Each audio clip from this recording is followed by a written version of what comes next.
Now let's get to the actual super important regional and IC tips. One thing you're going to definitely want to do is narrow down your top 3 decks for the event you're going to attend. I would check in on different YouTube channels, whether it's mine or other people's out there that do top 10 meta deck lists. I just posted one the other day. Find out what the meta is, find out what people are playing, make sure your deck has answers to the top 3 decks that are most popular. That way, when you do end up playing against them, you don't get completely destroyed. And then after you've had your selection of your top 3 decks for 1 week before the event, try and narrow it down to like your top 1 or 2 in the next 2 or 3 days before the event. Ideally, you narrow it down to your number 1 pick like 2 days before the event, and now you're just deciding on what tech cards are gonna go in or out of your deck. Tech cards, if you don't know, are like one-offs or two-offs of cards that will go into your deck for very specific matchups. For example, if you're expecting a lot of Mew VMAXs at your tournament, maybe tech a Drapion or a Spiritomb. That's an example of teching. So a lot of the times people will compile their consistent deck list and then they'll get to experiment for the next couple of days with that tech card to see if it's worth including in their deck or if they just want to go for more of a straight consistency build. But it is super important to narrow down your deck to at least like the top 2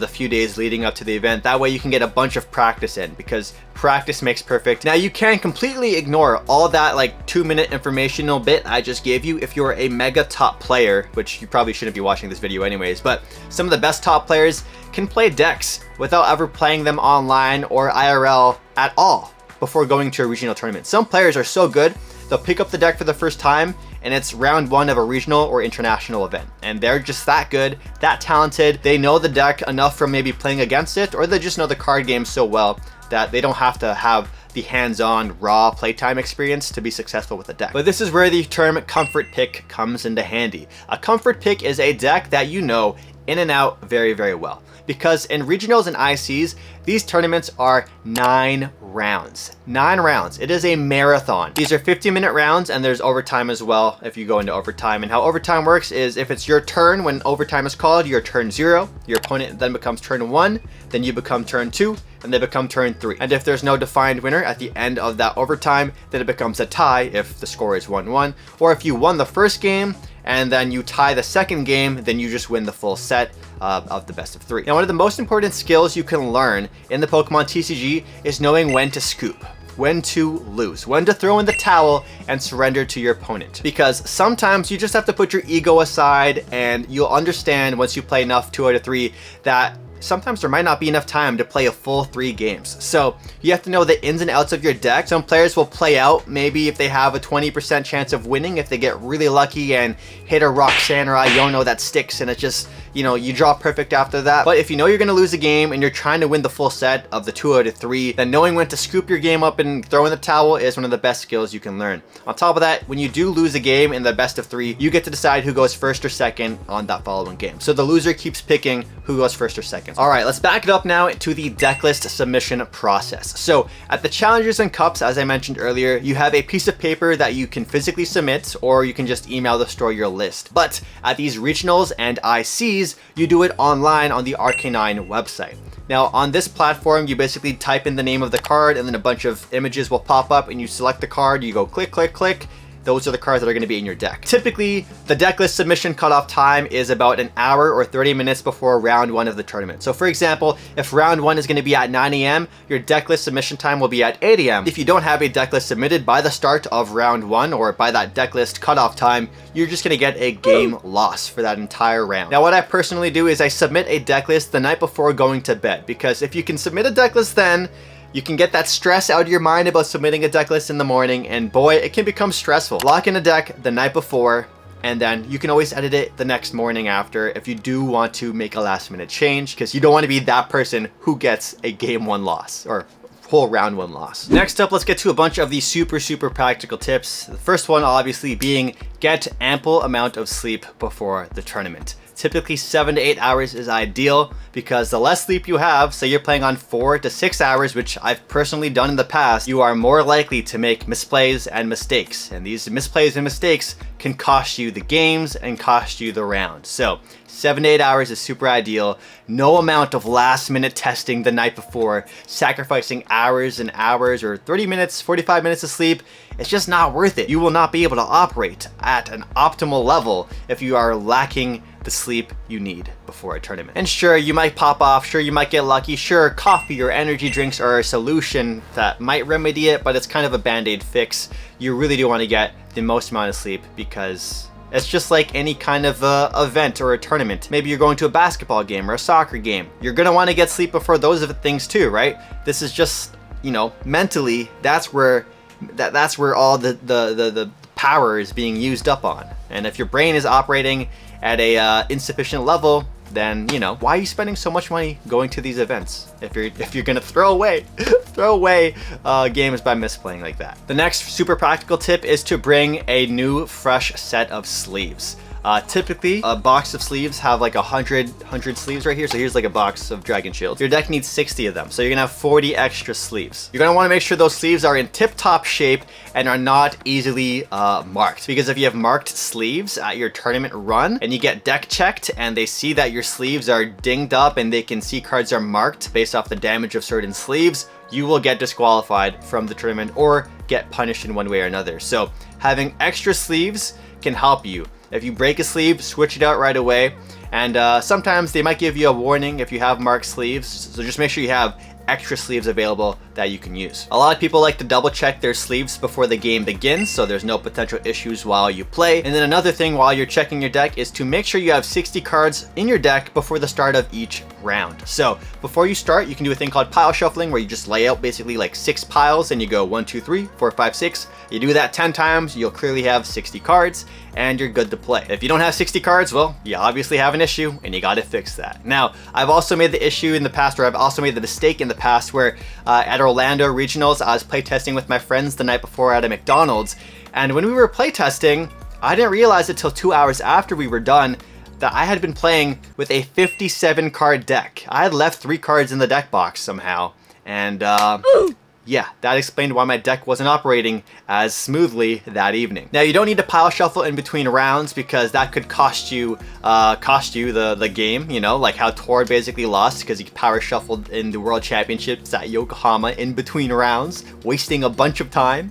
So don't pile shuffle in between rounds. Another thing you can get disqualified for in the Pokemon TCG is warped cards. Now, warped cards or warping happens over time and it happens to holofoil cards specifically. So whether it be like a ultra rare kind of card like this or a holo style like this, the cards will eventually warp and they'll over time, you know, bend like that.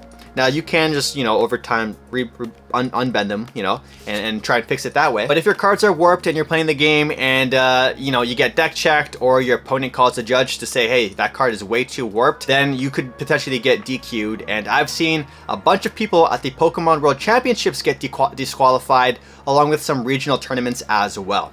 Now this happens because of humidity. That's one of the major causes. A bunch of players in Yokohama had cards warped because it was just so humid. So there was like a pro tip running around that said, put the silicone gel packets in your deck boxes to prevent the humidity from warping your cards. Some cards are more prone to warping than others. 2 cards in specific that warp really easily in modern Pokemon are Sableye and Forest Seal Stone. Those 2 cards, they warp really easy. This is also a reason why a lot of people prefer to play minimum rarity, because you have a lesser chance of your cards warping. Now, some players like to play max rarity like myself. I have to be on top of the ball to make sure my cards aren't warping in a way where they're distinguishable and it becomes a problem later on. On to another deck related tip before we get to a lot more of the more practical tips for regionals and ICs, and that is when you're double checking your list or submitting your list online, make sure you submit the right card. Some Pokemon will have the exact same name and even look very similar, but they'll have different HPs, different attacks, different abilities. So when you are submitting your cards online, make sure you are being very particular about which art and which card is getting submitted. Let's get to a bunch of these super practical tips that are not deck related. Let's talk about lunch breaks at regionals and ICs. There's none. Yeah, there's no lunch breaks. There's no breaks in between the rounds. They got to keep it moving, keep it pushing, because if there is a break, that tournament's going to go on for forever and forever and forever. Typically, to get a lunch break, you have to donk your opponent, which is basically you beat them so fast that you have an actual time to get lunch, or you are on the receiving end of getting donked. So, for example, I played Miraidon at Pittsburgh. I played against a colorless Lugia. I beat them in about 6 minutes total before the match slips made it to the table. And his reward for losing so fast was a lunch break. My reward was a lunch break and 3 match points. The big pro tip here is bring snacks and bring hydration. Whether it's water, whether it's juice, you want to have something that you can drink out of throughout the day. A lot of the convention centers do have water bottle refill stations or just water fountains as in general that you can just drink from. Because you do not have lunch breaks, you might want to pack a lunch ahead of time or also bring snacks. A lot of people typically bring like granola bars as snacks. Keep in mind what restaurants are in the area before the event, so just do a quick little Google search to see what is about 5 or 10 minutes walking distance from the venue that you're playing at, or be prepared to pay a higher premium for convention center food. And of course, another pro tip is you can always Uber Eats food to the venue as well, but that's a little risky. You want to make sure you have, you know, time to get the food, because they're not going to be able to let the Uber Eats person in, but you can meet them outside, get the food, and a lot of the venues will allow you to bring outdoor food inside. Also, while we're on the topic about food and stuff, if you have to go to the restroom, make sure you go in between rounds. I don't know why, but for my Pittsburgh tournament, I basically had to go pee before every round. I think it's just because I was drinking so much water throughout the day, but staying hydrated is very important. Don't pull a little Dark Fury. And I love you, man, I love you. But my boy LDF, another Pokemon card YouTuber at Pittsburgh, he was not eating. He just was not eating food. He told me he conditioned his body to be able to play without food. But on top of that, my homie was also drinking energy drinks too. So empty stomach, and his basically breakfast, lunch, and dinner was energy drinks, which is not good for your stomach, and that's gonna make you feel awful. Your diet is important. You want to be able to have calories in your body to burn, because you do burn a lot of brain power. It's just like chess or any other mentally stressful, taxing kind of situation. Next tip is that in between rounds, when you can, get some fresh air. Find some time for yourself so you can just reflect on the previous match. For me, I like to go out to like a balcony if there's a balcony, or just step outside of the actual convention center to get that much needed fresh air, because when you're indoor all day long, it does take a toll on you. Don't be afraid to tell your homies that you need some time, some space to just get in your own zone. For myself personally, before each round of a regional, I like to play a bunch of loud drum and bass music in my headphones as I'm just vibing in between rounds, and specifically as I'm walking to the table for my matchup, because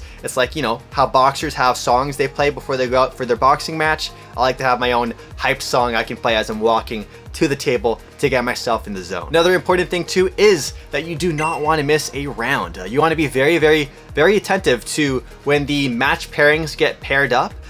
If you are with a group of people, or just you see the large group of people in general moving towards the convention center again because match pairings were up, get there on time, because you basically have like 5 minutes to get your table before it starts. And if you are late for your game, if you're 5 minutes late, you will get a game 1 loss. And if you are 10 minutes late, you will lose the entire match. I've had that happen to me, yeah. There was a system one year for NEIC where it was a pod system. So basically, it was such a big an event that instead of just doing one major tournament, they basically broke down the internationals into 2 pods. So like orange pod and blue pod. So it was 2 tournaments of like 900 people each. And all throughout the tournament, the schedule was on point and on time. So the pods were synced up. But at one point of the tournament, the pods were no longer synced up, and I was talking to people from the other pods, and before I knew it, I was 10 minutes late for my round.